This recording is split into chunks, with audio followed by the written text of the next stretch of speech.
Pembahasan setelahnya babul qunut fi subhi, bab menerangkan tentang qunut di dalam salat subuh. Ya alam, ketahuilah annal qunuta, sesungguhnya qunut fi sholati subhi, dalam salat subuh, sunnatun, hukumnya adalah sunnah. Lil hadits sahihi, karena hadis yang sahih. Fihi, yang diterangkan dalam hadis itu, an Anasin, daripada sahabat Anas radhiyallahu anhu, anna Rasulullah sallallahu alaihi wasallam, sesungguhnya Rasulullah sallallahu alaihi wasallam, lam yazal, Nabi tidak henti-hentinya yaknutu, membaca qunut fi subhi, dalam salat subuh, hatta barafat dunia, sampai beliau meninggal dunia. Rawahu, telah meriwayatkan hadis Al-Hakim, Imam Hakim, Abu Abdillah di Kitabil Arba'in, dalam kitab Al-Arba'in. Wa qala, dan berkata Al-Imam Hakim, haditsun sahih, hadis ini adalah hadis sahih. Al-Imam An-Nawawi dalam kitab Majmu', beliau juga menyampaikan dengan tegas hadis ini adalah hadis sahih.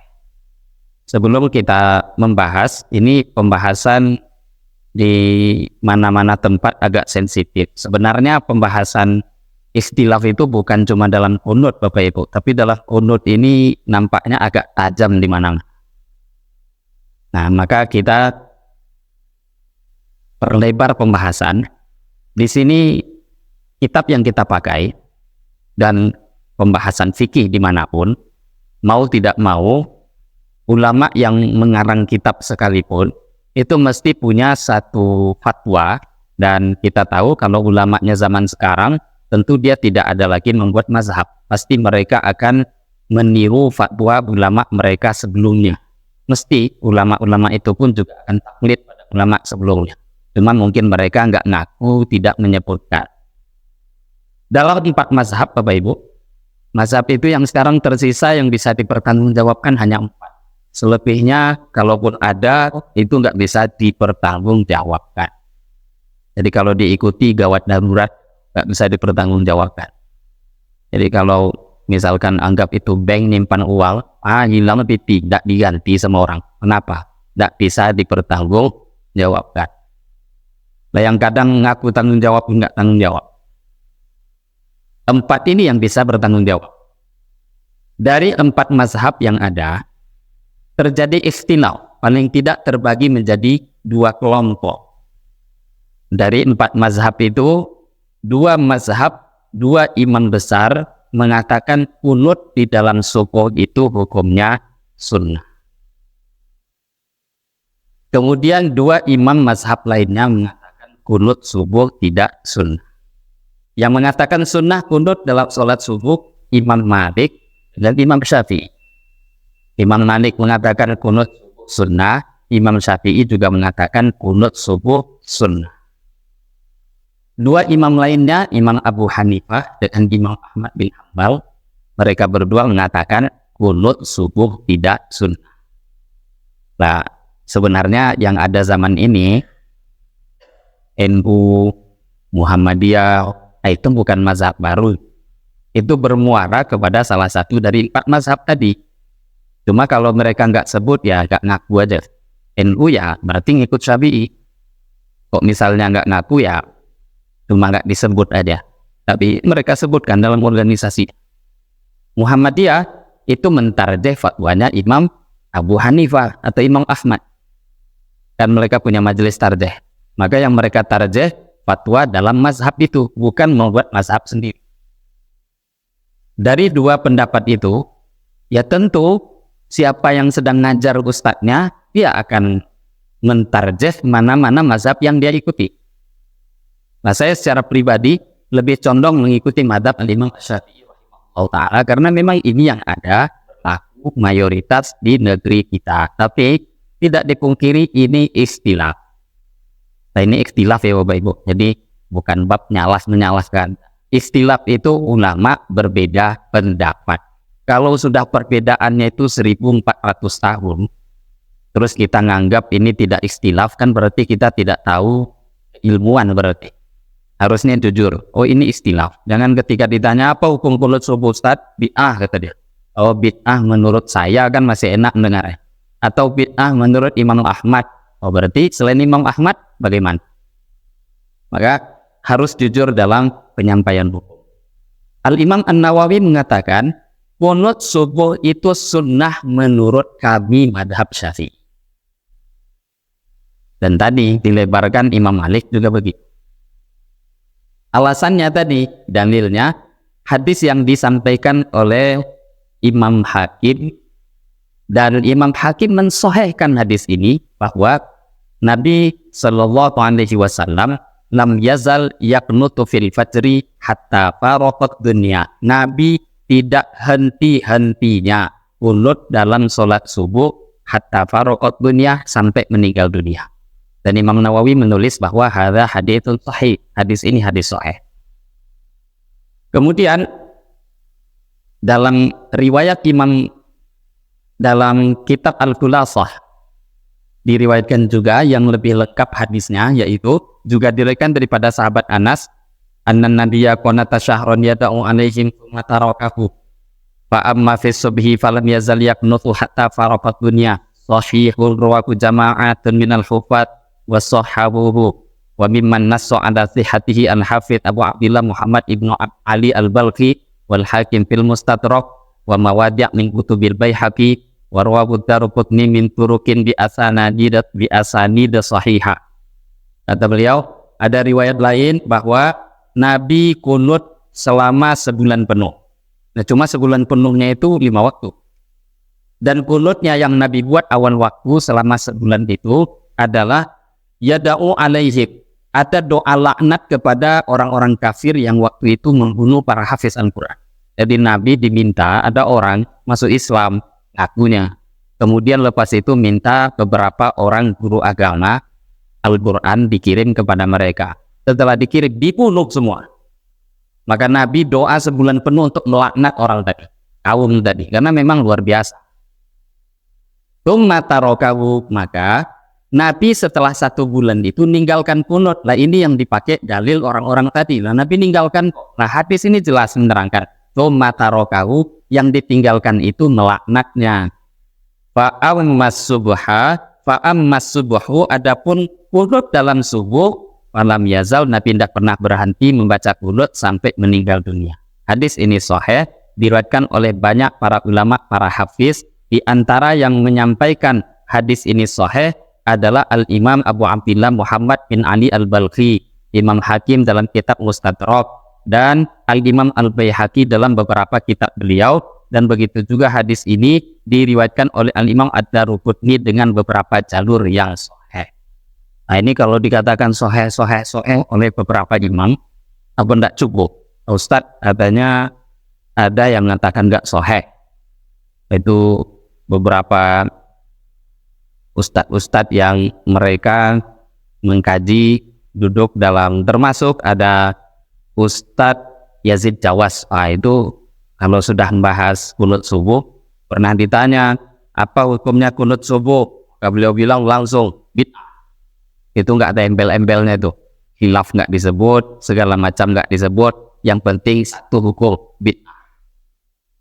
Hadirin Bapak Ibu, pensahihan hadis itu terjadi ikhtilaf di kalangan ulama. Jadi kalau Imam Bukhari mengatakan sahih, jangan Bapak Ibu anggap hadis itu sahih juga menurut ulama lainnya, walaupun itu Bukhari.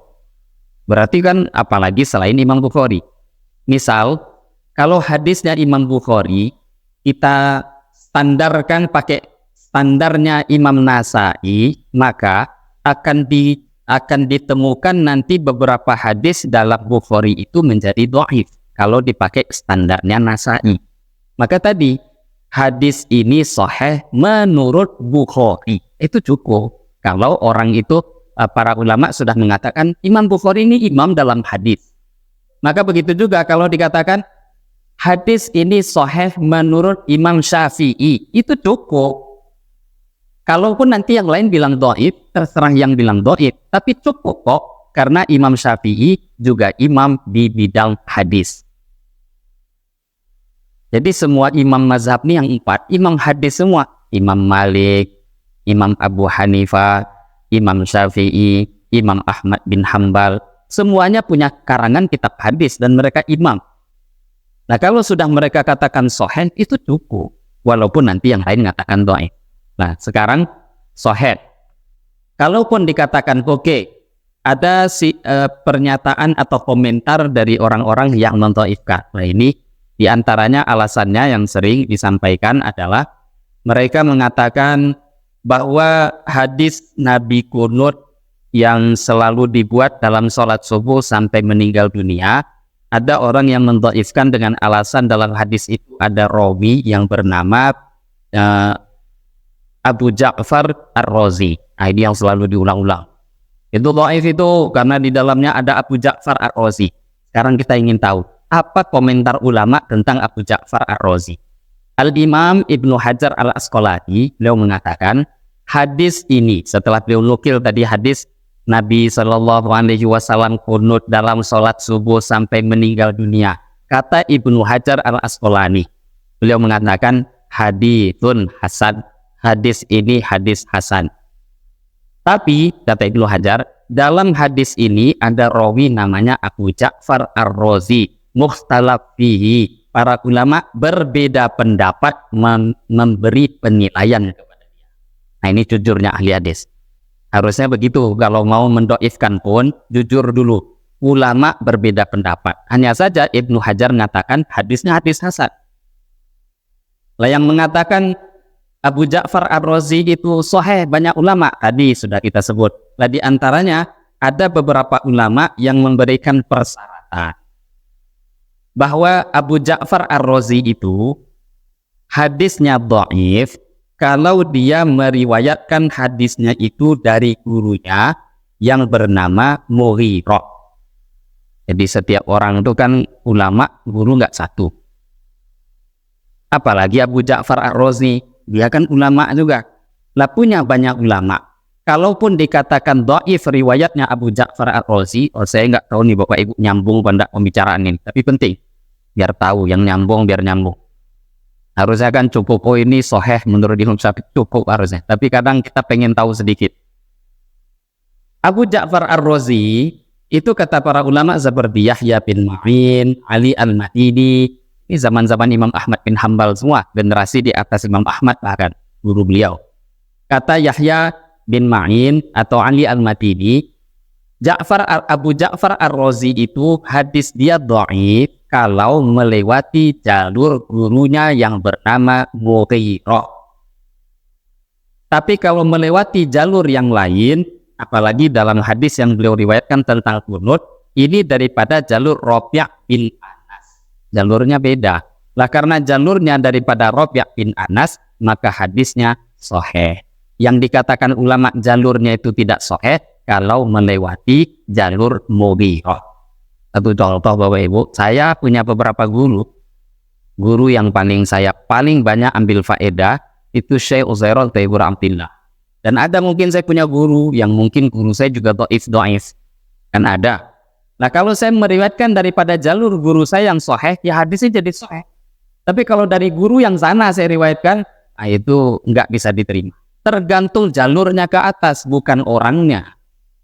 Maka ulama meneliti seperti itu. Kadang orang-orang di zaman ini belajar hadis tadi, sebenarnya pilihan di zaman ini Bapak Ibu, pembahasan kunut itu sudah selesai. Nah ini nanti pembahasannya panjang. Ini baru muqaddimah satu hadis, nanti di belakang akan tetap ada pembahasan lanjutan. Tapi ini sedikit. Ikhtilaf itu ada dalam kunut, sebahagian ulama mensunnahkan, sebahagian lain tidak. Posisinya tadi, ada yang mengatakan sahih hadisnya, ada yang menganggap hadisnya tidak sahih. Tapi tadi sahih atau tidak ya kan kita tinggal mengikuti mana mazhabnya, jangan malah membuat mazhab baru.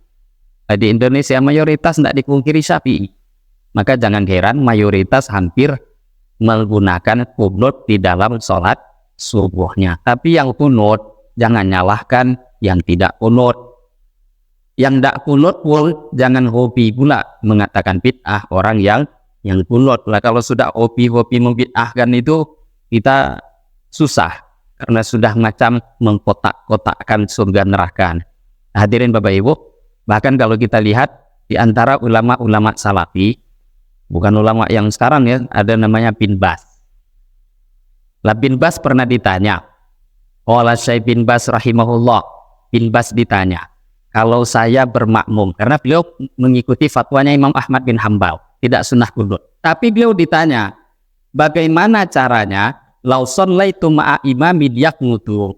Kalau saya sholat di belakang imam yang kunut, ini yang ditanya ini salafi, ini bukan salafi kelas bawah, imamnya salafi, ustadz, ulamanya. Kalau saya bermakmum pada imam yang kunut, apa yang saya buat? Kata bin Baz, fala ba'sa, gak masalah, kata beliau. Fala ba'sa angtu ambina ala du'aihi, aminkan itu doanya. Kata siapa? Bin Baz.